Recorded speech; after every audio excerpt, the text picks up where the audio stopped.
The voicemail came on a Tuesday morning while I was reviewing acquisition reports. Confirming your psychiatric evaluation tomorrow at 3 p.m. with Drive Alice Kavanaugh.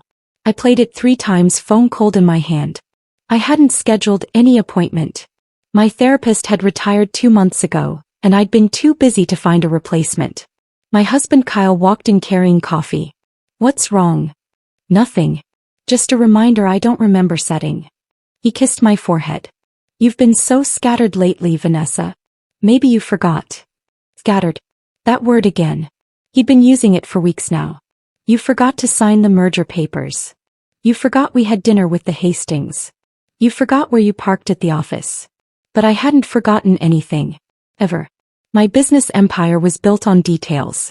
I managed 9 companies across 3 countries. My memory was sharper than most people's hard drives. Yet Kyle kept insisting I was slipping. I looked at him standing there, concerned and caring. And for the first time I wondered if the concern was real. Or calculated. The clinic was in the hills. Private. Expensive. Discreet. Kyle insisted on driving me. He played classical music the whole way and squeezed my hand before I got out. This is good for us, he said. We're getting ahead of things. Ahead of what? I didn't ask. Just smiled. Inside, the receptionist handed me forms. Patient name, Vanessa Morrison. Referred by, K. Morrison. My stomach tightened. He'd referred me under his own name. Like I was already his patient. I filled out the paperwork, mind racing. Then the office door opened. Dr. Alice Kavanaugh stepped out. My stepbrother. We hadn't spoken in 5 years. Not since our parents' anniversary party where we'd fought over something stupid. His eyes met mine. No recognition. Just professional calm. Ms. Morrison, please come in. I followed him. The door clicked shut. 5 seconds of silence. Then he exhaled. What is Kyle doing? I laughed once. Trying to erase me. But he picked the wrong doctor. Alice sat down slowly. He doesn't know we're related? Clearly not. Then we have a problem. Or rather, he does. Alice explained everything. Kyle had contacted him 3 weeks ago. Said it was urgent. That I'd been forgetful, erratic, possibly delusional. He offered me money, Alice said quietly. 15,000. 10 up front, 5 after the report. My hands went cold. For what? A clinical evaluation showing mental decline. Something he could use in court. The room tilted. Guardianship. That's my guess. Classic setup. Get psychiatric evidence, file for financial control, take over your assets. I stared at the desk. Everything clicked into place. The comments about my memory. The concerned looks. The way he'd started documenting everything I did. He'd been building a narrative. For weeks. Maybe months. What did you tell him? I asked. That I'd do the evaluation. Professional. Thorough. Why? Alice leaned forward. Because we were raised by a lawyer, Vanessa. If he wants a psychological war, he just walked into one he can't win. He pulled up his laptop. He also sent me this. A document appeared on screen. Patient history and behavioral log. I read through it. Page after page of incidents. She asked what time our dinner reservation was 3 times. She became emotional during a routine conversation. She misplaced important documents and accused staff of moving them. All lies.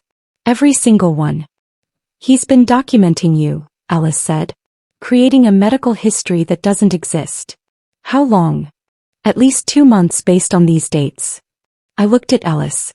What do? We let him think it's working. I'll record every conversation. Keep every payment. Document everything. When he files his petition, we bury him. That night, Kyle poured wine and asked about the appointment. How was Dr. Kavanaugh? Thorough. Professional. Good. He smiled, relaxed. It's important we have proper support. Support. Such a gentle word for what he was really doing. I sipped my wine watching him. He looked confident. Triumphant even.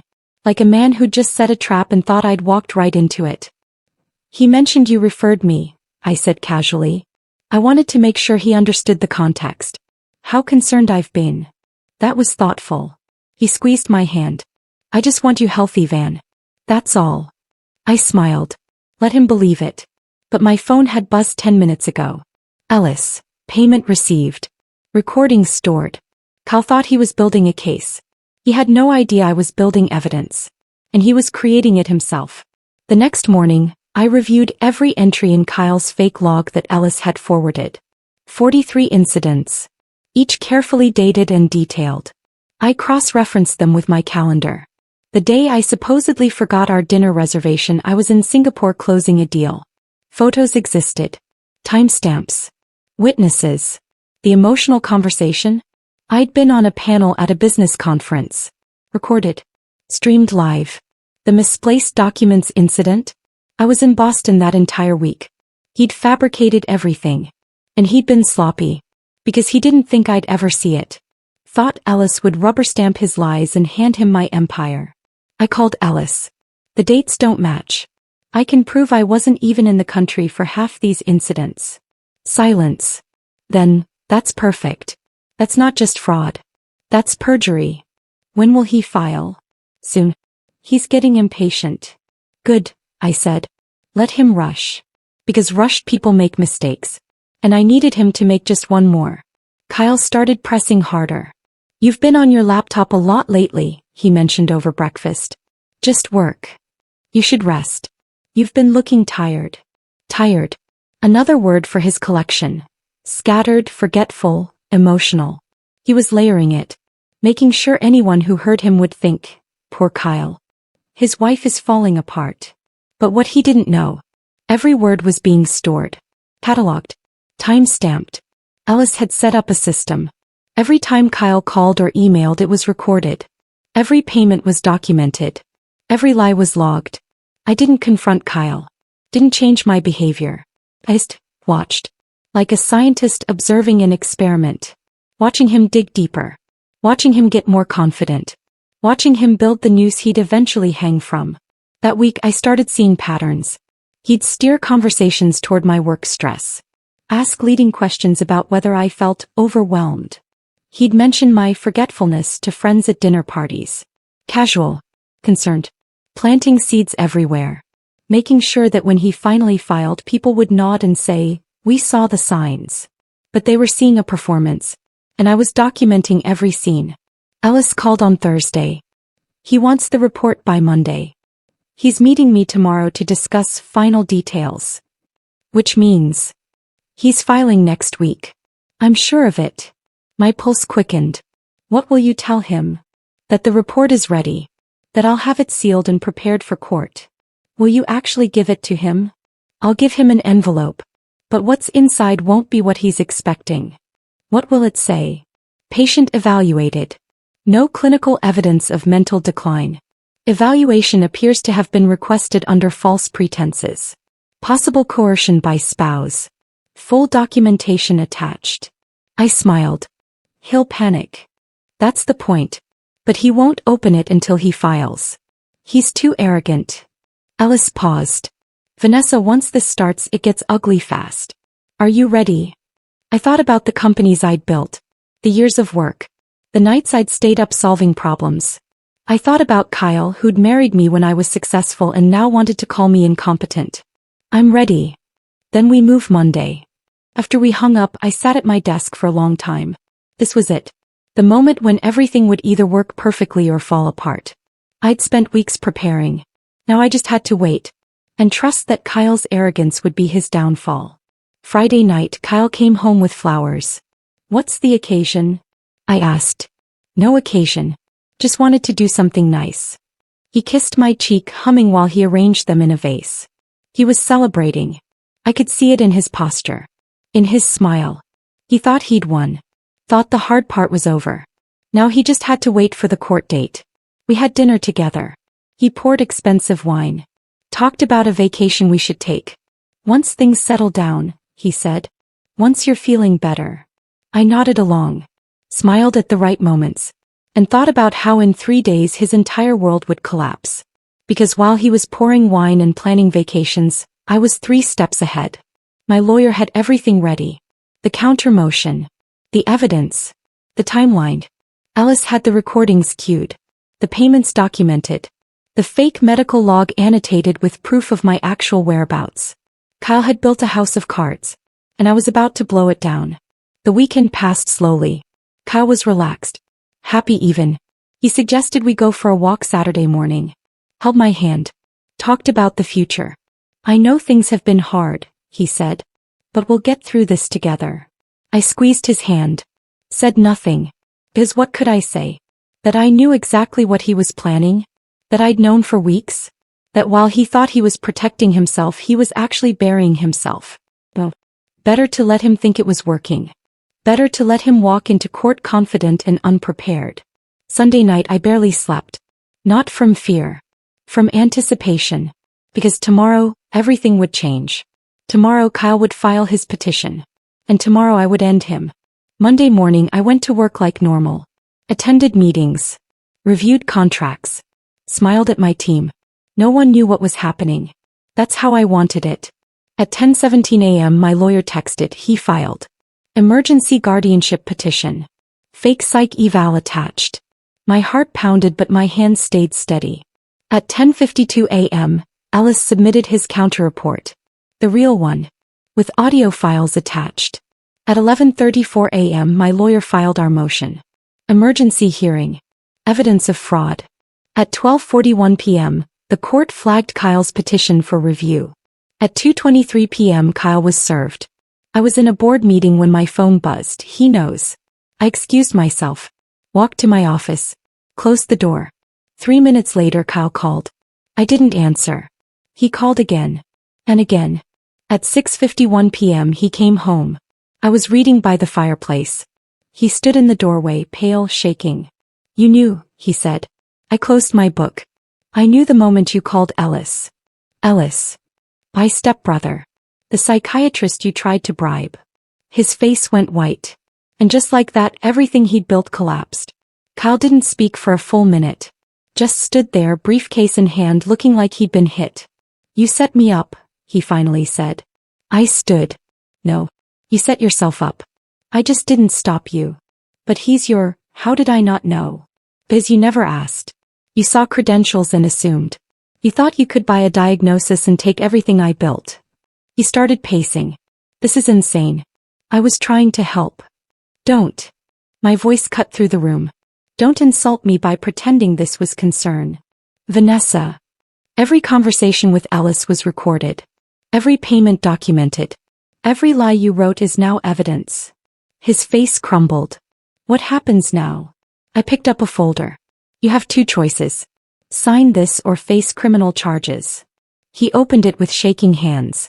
Separation agreement. Asset division. Full relinquishment. You sign, I don't press charges. You walk away. And if I don't? Then you go to prison for fraud. He stared at the papers. At me. At everything he was about to lose. I need time to think. No. You sign now. Or my lawyer files charges in the morning. He looked at me like he'd never seen me before. Maybe he hadn't. Maybe he'd only ever seen what he wanted to see. He signed. Right there. Without reading. Without calling his lawyer. Because he knew he had no defense. No leverage. Just recorded evidence of his own stupidity. I watched him scrawl his name and felt nothing. No satisfaction. No anger. Just cold certainty. You need to leave, I said. Tonight. Now. He looked around the house. The one I'd bought before we married. I really thought you were slipping, he said quietly. I convinced myself it was real. You convinced yourself because you wanted it to be real. Because taking my empire was easier than building your own. He grabbed his coat. Paused at the door. I'm sorry. No, you're not. You're sorry you got caught. He left. The door clicked shut. I stood in the silence listening to my own breathing. Then I called Ellis. It's done. You okay? I will be. He deserved worse. He got what mattered. He lost everything. After I hung up, I poured wine and sat by the window. My empire was intact. My name was clear. And Kyle? He was just another man who'd underestimated the wrong woman. The next morning I went to work early. My assistant knocked softly. Everything all right? You left early yesterday. Personal matter. It's handled. She nodded, but I saw the question in her eyes. By noon my lawyer called. He moved out. Cleared his things. No contact attempted. Good. The separation is filed. Everything's locked in. What about criminal charges? Your choice. The evidence is there. I don't want to pursue it. I want it done. After we hung up, I sat back and looked at the city below. Kyle had wanted me declared incompetent. Wanted to strip me of everything I'd built. Instead, he'd given me a masterclass in how arrogance becomes downfall. I didn't need revenge. I had something better. My freedom. My assets. My empire. And he had nothing. Word spread quietly through my professional circles. Not because I talked. I never mentioned it publicly. But people noticed Kyle was gone. Noticed I was still running my companies. Still sharp. Still successful. When someone finally asked, carefully, diplomatically, I just said, we're separating. It's amicable. Amicable. The word people use when they mean legally airtight. But I didn't slow down. I accelerated. I restructured 2 companies. Expanded into a new market. Brought in fresh board members. I wanted everyone to see I wasn't slipping. Wasn't declining. I was thriving. And every success was proof that Kyle had been wrong about everything. Alice texted one evening. Heard through channels that Kyle tried to get another evaluation. Different doctor. Got turned down. Your name's flagged in the system. I smiled. Once you attempt guardianship fraud, the medical community takes notice. He'd burned his own reputation. And I hadn't needed to do anything. 3 weeks after Kyle left, I started noticing things. Small things. Calculated things. He was still trying to control the narrative. I heard through a mutual friend that he was telling people I'd manipulated him. That the evaluation had been biased because of my connection to Ellis. That he'd just been trying to help me. It was brilliant, really. Rewriting history before the ink dried. Making himself the victim. I didn't react. Didn't defend myself. I just started documenting. Every person he talked to. Every story he told. Every lie he spread. Because I knew something he didn't. Lies eventually eat themselves. You just have to give them time. And I had plenty of time. So I let him talk. Let him spin his story. While I quietly built something he'd never see coming. A counter-narrative so airtight, so documented, so undeniable that when it finally surfaced, it would destroy every lie he'd told. But not yet. Not until he felt safe enough to get careless. I started collecting evidence of his smear campaign. Every email where someone mentioned what Kyle said. Every conversation where his version of events came up. I didn't correct anyone. Just listened. Took notes. Meanwhile, I reached out to 3 journalists I knew. Planted seeds. There's a story here, I told one. About financial abuse. About men using psychiatry as a weapon. But it needs to be handled carefully. They were interested. Very interested. I also quietly contacted 5 other women. Women I'd heard had similar experiences with their husbands. Not Kyle's victims. Just women who understood. We started meeting monthly. Sharing resources. Building a network. Because Kyle wasn't unique. He was a pattern. And patterns could be exposed. But I moved slowly. Carefully. Because the best revenge isn't rushed. Strategic. And I was building something bigger than just destroying Kyle. I was building a case study. A cautionary tale. One that would protect other women from men like him. 6 weeks after the separation, Kyle made his first real mistake. He contacted one of my investors. Tried to suggest I was unstable, and maybe they should reconsider their position.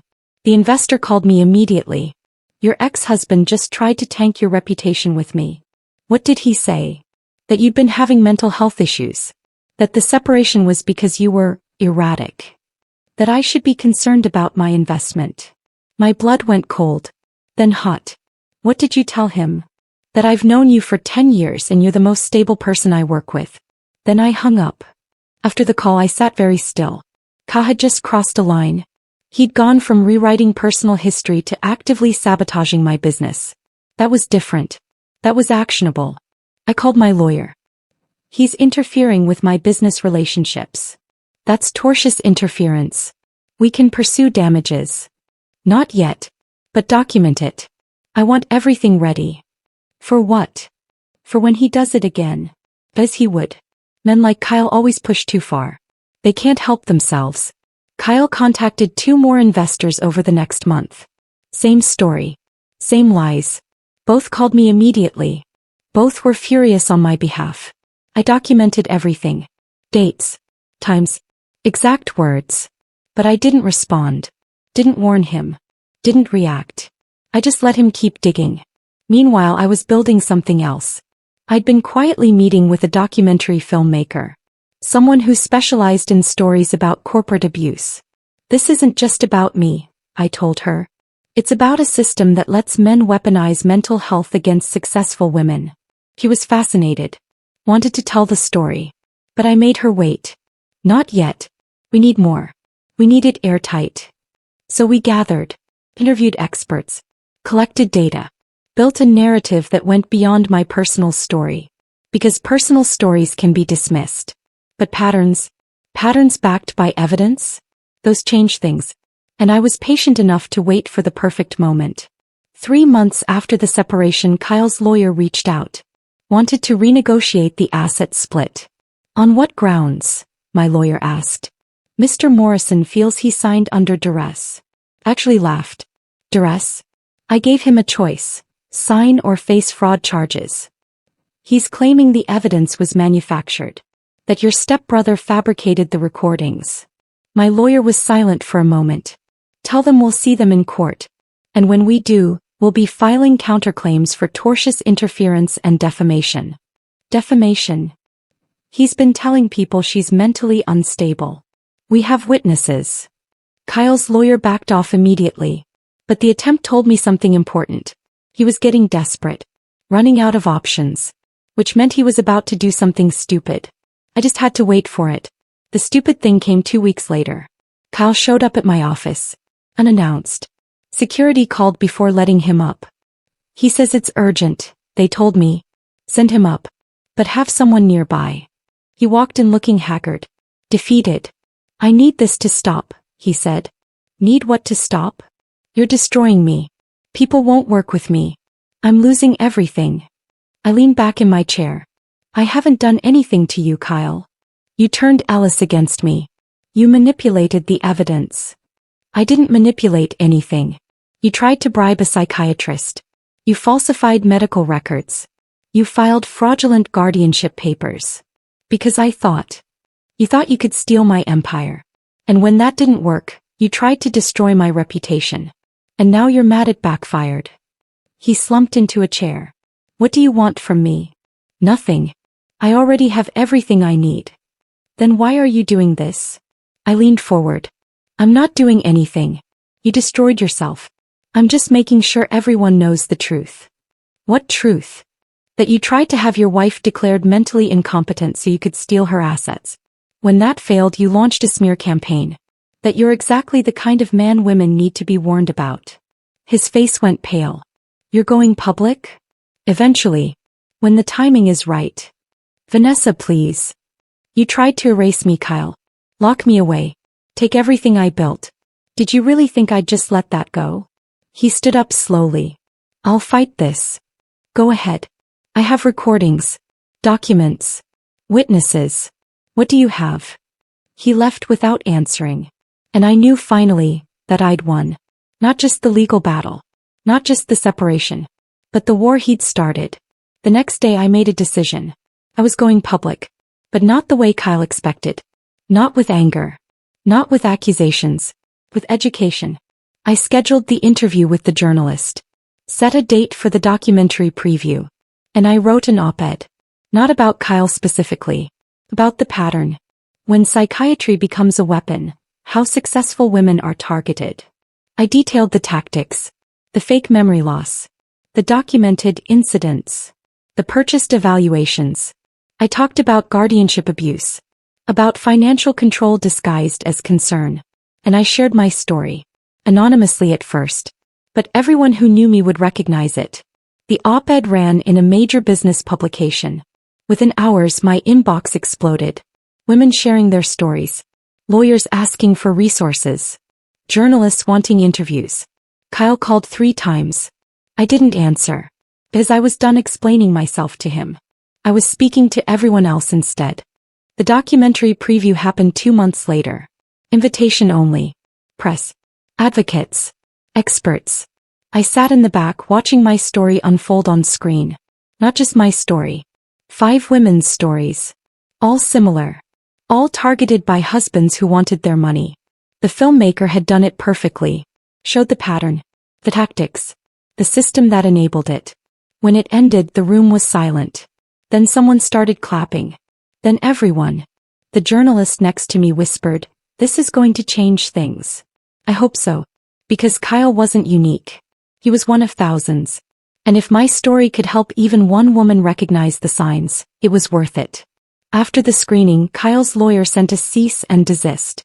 My lawyer sent back a response. Truth is an absolute defense to defamation. Kyle never responded. The documentary aired 6 weeks later on a major streaming platform. My name wasn't in it. But my story was. Pretty. Unmistakably. Within days, 3 more women came forward with stories about Kyle. Women he'd dated before me. Women he'd tried similar tactics on. One had recordings of him discussing the guardianship strategy years ago. Another had emails where he'd researched psychiatric evaluators. It was a pattern. A long one. And suddenly Kyle wasn't just a bad husband. He was a serial predator. The legal implications were staggering. My lawyer called. We could file criminal charges. Real ones. With this much evidence. No, I said. Why not? Because prison isn't the punishment he deserves. Then what is? Being exposed. Being known. Having his tactics documented so thoroughly that no woman will ever fall for them again. That was justice. Not revenge. Justice. Kyle moved overseas 6 months after everything went public. I heard through mutual contacts that he'd left the country. Started over somewhere else. Good. He deserved a fresh start. Even if I'd never forgive him. Because forgiveness wasn't the point. Protection was. I'd taken what he did to me and turned it into a shield for other women. That mattered more than punishment. Alice and I had dinner one evening. First time in months. How are you? He asked. Good. Really good. He studied me. You look different. I feel different. Lighter. Any regrets? I thought about it. About Kyle. About how it ended. No. I wish it hadn't happened. But I don't regret how I handled it. Ellis raised his glass. To handling it. I clinked mine against his. To fighting back smart. We didn't mention Kyle again. He didn't deserve any more of our time. A year after everything, I was invited to speak at a women's leadership conference. The topic, when success makes you a target. I walked onto that stage and looked out at hundreds of faces. My husband tried to have me declared mentally incompetent, I said. He bribed a psychiatrist. Falsified records. Filed for guardianship. What he didn't know was that the psychiatrist was my stepbrother. And everything he said was recorded. Gasps spread through the audience. I tell you this not for sympathy, but as a warning. Because what happened to me is happening to women everywhere. Successful women are targeted. Our competence is questioned. Our memory is doubted. Our emotions are weaponized. And the system often helps them do it. I paused. Looked at the crowd. But here's what I learned. Silence isn't strength. Documentation is. Evidence is. Truth is. My ex-husband tried to erase me. And I let him think it was working. While he was building his case, I was building mine.